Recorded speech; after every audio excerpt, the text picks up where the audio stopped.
Alright, so we're going to change the filter in the air conditioning unit. They say you got to change it yearly. So we're going to go ahead and see what we can do here. Now, we didn't have the exact same size, so I was told that I can cut these. So it fits this way. I gotta cut like 1 inch off of there. So let's try it again. Make sure the right there where the 1 is at is where I'm gonna cut it. So right here.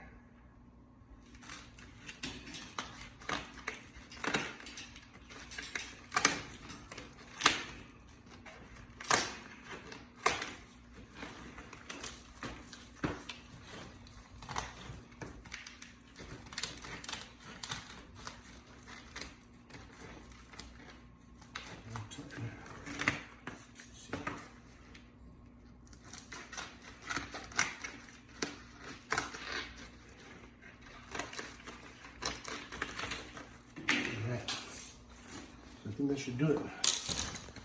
See if it's good. All right.